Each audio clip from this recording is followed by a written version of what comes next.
वेळ शुक्रवारी संध्याकाळी 5:30ची। सोलापूर धुळे राष्ट्रीय महामार्गावरील मांजरसुबा घाटात अचानक एका भीषण आवाजाने असमंत हादरून गेला।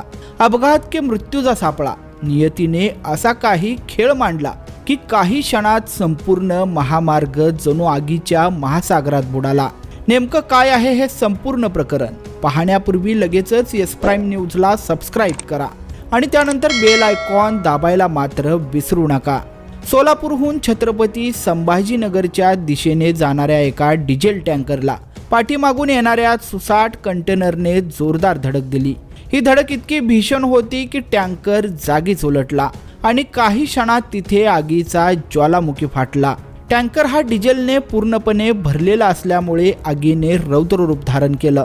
त्यानंतर टँकरमधून सांडलेलं डिझेल थेट उताराच्या दिशेने म्हणजेच कोळवाडी गावाच्या दिशेने वाहू लागलं।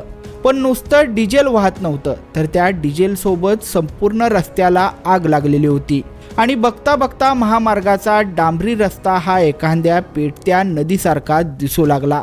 महामार्गाच्या दोन्ही लेन्सवर फक्त आणि फक्त आगीचे लोळ दिसत होते, ज्यामुळे रस्ता जणू जिवंत जाळ बनलेला होता।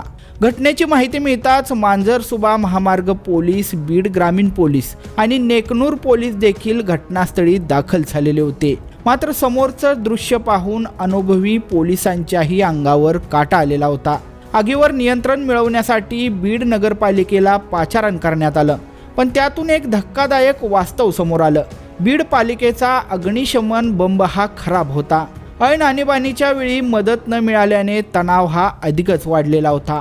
अखेर गेवराईहून अग्निशमन दलाला पाचारण करावं लागलं। आगीचा तो महापूर कोळवाडी गावाच्या अगदी उंबरठ्यापर्यंत पोहोचलेला होता।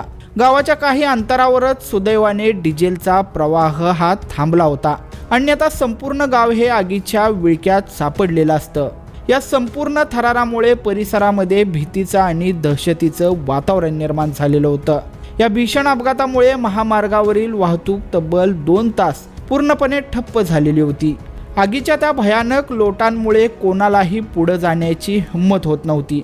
2 तासांच्या शर्तीच्या प्रयत्नांनंतर आग आटोक्यात आली आणि एका बाजूने वाहतूक देखील सुरळीतपणे सुरू करण्यात आली होती।